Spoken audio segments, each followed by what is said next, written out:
ಶಿರಾ ತಾಲೂಕಿನ ಪಟ್ಟನಾಯಕನಹಳ್ಳಿ ಜಾತ್ರಾ ಮಹೋತ್ಸವದ ವಸ್ತು ಪ್ರದರ್ಶನ ವೇದಿಕೆಯಲ್ಲಿ ಮಾತನಾಡಿದ ವಿಧಾನಸಭೆ ಪ್ರತಿಪಕ್ಷದ ನಾಯಕ ಆರ್ ಅಶೋಕ್, ಕೃಷಿ ಇಲಾಖೆ ವತಿಯಿಂದ ಆಯೋಜಿಸಿದ್ದ 2024-25ನೇ ಸಾಲಿನ ಆತ್ಮ ಯೋಜನೆಯಡಿಯಲ್ಲಿ ರೈತ ಬಾಂಧವರಿಗೆ ಮಣ್ಣಿನ ಮಹತ್ವ, ಸಮಗ್ರ ಪೋಷಕಾಂಶಗಳ ನಿರ್ವಹಣೆ, ಸಮಗ್ರ ಕೃಷಿ ಪದ್ಧತಿ ವಿಚಾರಗಳ ಬಗ್ಗೆ ವಿಚಾರ ಸಂಕಿರಣ ಉದ್ಘಾಟಿಸಿ ಮಾತನಾಡಿದರು.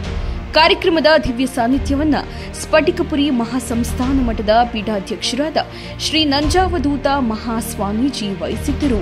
ಕುಣಿಗಲ್ ಶಾಸಕ ಡಾ ರಂಗನಾಥ್, ವಿಧಾನ ಪರಿಷತ್ ಸದಸ್ಯ ಚಿದಾನಂದ ಎಂಗೌಡ, ಜಿಕೆವಿಕೆ ಉಪಕುಲಪತಿ ಡಾ ಸುರೇಶ್, ಕೃಷಿ ವಿಜ್ಞಾನಿಗಳಾದ ಡಾ ಎಂಎ ಶಂಕರ್, ಡಾ ಎಂಟಿ ಸಂಜಯ್, ನೇಗಿಲಯೋಗಿ ಸೇವಾ ಟ್ರಸ್ಟ್ ಅಧ್ಯಕ್ಷ ಮುನಿರತ್ನಪ್ಪ, ಕಾಂಗ್ರೆಸ್ ಮುಖಂಡ ಪಾರ್ಥ, ಕೃಷಿ ಸಹಾಯಕ ನಿರ್ದೇಶಕ ಡಾ ನಾಗರಾಜ್, ಕೃಷಿ ಅಧಿಕಾರಿ ಸತ್ಯನಾರಾಯಣ, ಕೃಷಿ ತಾಂತ್ರಿಕ ಅಧಿಕಾರಿ ಕೆ ನಟರಾಜ್, ಕೃಷಿ ಅಧಿಕಾರಿ ಮನೋಹರ್, ರುಕ್ಮಿಣಿ, ತಾಲೂಕು ಬಿಜೆಪಿ ಅಧ್ಯಕ್ಷ ಚಿಕ್ಕಣ್ಣ, ಶಿವಕುಮಾರ್ ಸೇರಿದಂತೆ ನೂರಾರು ರೈತರು ಉಪಸ್ಥಿತರಿದ್ದರು. ಕೃಷಿ ಒಂದು ಉದ್ಯಮ ಆಗಬೇಕು, ಕೃಷಿನಲ್ಲಿ ಲಾಭ ಇದೆ ಅನ್ನುವಂಥದ್ದು ನಮ್ಮ ರೈತರಿಗೆ ಅರ್ಥ ಆಗಬೇಕು. ಕೃಷಿನಲ್ಲಿ ಲಾಭ ಇದೆ ಅಂತೇಳಿ ರೈತರಿಗೆ ಅರ್ಥ ಆದರೆ ಅವ್ರಿಗೆ ಯಾವ ಸೌಲಭ್ಯದ ಅವಶ್ಯಕತೆ ಇಲ್ಲ. ಅವರೇ ನಾವು ಏನು ಅಪೇಕ್ಷೆ ಪಡ್ತೀವಿ ಅದನ್ನು ಬೆಳೆದು ಕೊಡ್ತಾರೆ. ಸಣ್ಣ ಉದಾಹರಣೆ ಹೇಳ್ತಾ ಇದ್ರು, 15-20 ರೂಪಾಯಿಗೆ ಸಿಗುವಂತ ಅಕ್ಕಿಯನ್ನ ಕೊಂಡು ಅದು ₹1 ಖರ್ಚು ಮಾಡಿ ಜಿನ್ ಮಾಡಿಸಿ, ಮಿಲ್ ಮಾಡಿಸಿ, ಪೌಡರ್ ಮಾಡಿ,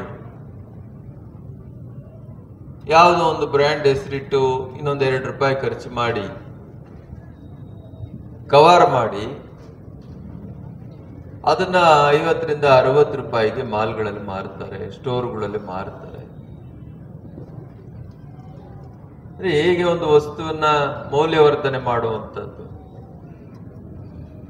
ಇದನ್ನ ಯಾರೋ ಒಂದು ಕಂಪ್ನಿಯೋ ಯಾರೋ ಒಬ್ಬ ಉದ್ಯಮಿನೋ ಮಾಡಿದ್ರೂ ಉಪಯೋಗ ಇಲ್ಲ. ಇದನ್ನ ನಮ್ಮ ರೈತರು ಮಾಡಬೇಕು. 15-20 ರೂಪಾಯಿಗೆ ಅಕ್ಕಿ ತಗೊಂಡು ಅವನು 60 ರೂಪಾಯಿ 40 ರೂಪಾಯಿ ಒಂದು ಕೆಜಿಗೆ ಲಾಭ ತಗೊಳ್ತಾನೆ ಅಂತ ಹೇಳಿದ್ರೆ, ನಮ್ಮ ರೈತರುಗಳು ಸಣ್ಣದಾಗಿನೇ ಒಂದು ಬ್ರ್ಯಾಂಡ್ ತಯಾರು ಮಾಡಿ ಅವ್ರು ಬೆಳೆಯುವಂತ ರಾಗಿಯನ್ನ, ಭತ್ತವನ್ನ, ಕಾಳುಗಳನ್ನ ಈ ರೀತಿ ಯಾಕೆ ಮೌಲ್ಯವರ್ಧನೆ ಮಾಡಬಾರ್ದು? ಅವರೇ ಒಂದು ಬ್ರ್ಯಾಂಡ್ ಕ್ರಿಯೇಟ್ ಯಾಕೆ ಮಾಡಿಕೊಳ್ಬಾರ್ದು? ಪರಿಸ್ಥಿತಿ ಮುಂದಿನ ದಿನಗಳಲ್ಲಿ ನೀರಿಗೋಸ್ಕರ ಯುದ್ಧ ನಡೀತಾ, ಇಷ್ಟು ದಿನ ಬೇರೆ ಬೇರೆ ಅದಕ್ಕೋಸ್ಕರ ಯುದ್ಧ ನಡೀತಾ ಇತ್ತು.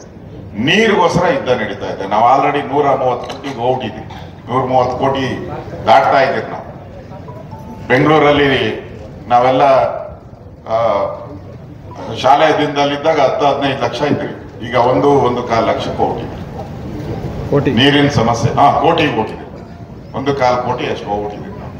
ನೀರಿನ ಸಮಸ್ಯೆ ನಾವು ಈಗ ಉದಾಹರಣೆ ಕೊಟ್ಟರು.